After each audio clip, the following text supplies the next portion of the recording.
Hi everyone, this is my video for Form 1 Module 2. Module 2. The chapter that I read and will be discussing is from the book America's God from Jonathan Edwards to Abraham Lincoln by Mark Noll. The main point of this chapter was discussing the language of republicanism and the ideology and political ideas that went with that, and its relationship with religion in general, but specifically Christianity. And how those two elements, the secular and the religious, have evolved and become a lot more centralized within Christianity, but within the culture of America as well. And prior to 1740, most Christians opposed republicanism, but over time, the Republican rhetoric and political vocabulary that was commonly associated with republicanism began being used in sermons and other Christian discussions, and became a lot more common. And obviously, although a lot of factors contributed to this sort of shift in thinking, two of the main ones that were discussed in the chapter were the French and Indian War and the beginning stages of the American Revolution. And so those two events accelerated the integration of Republican thought and Christian philosophy.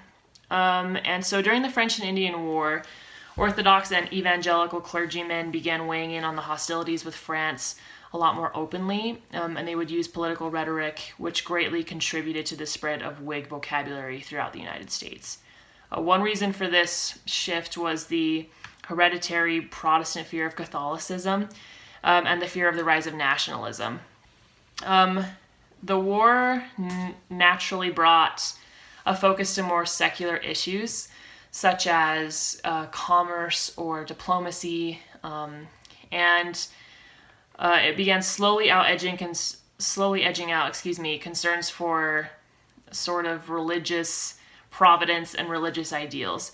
The colonies as a whole already defined virtue by religious standards, and they already had a fairly secure religious foundation as a country. And so it was very easy for them to link the secular and religious ideals. So because they had that basis of religious ideals, and then the French and Indian War brought in this wave of secular ideas, it allowed for this new rise in Republican thought and ideology.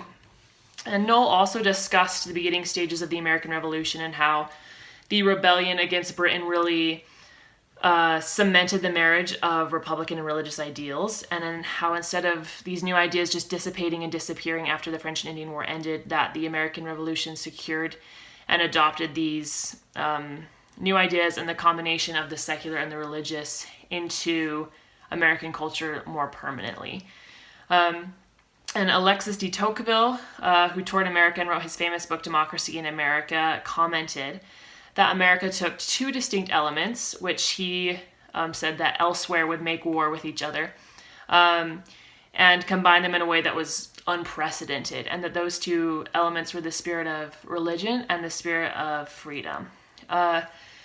So I think that's the main point of the chapter. I hope you guys enjoyed it and that everything made sense. I'd highly recommend reading it. It was a very interesting read, so thanks for watching, everyone.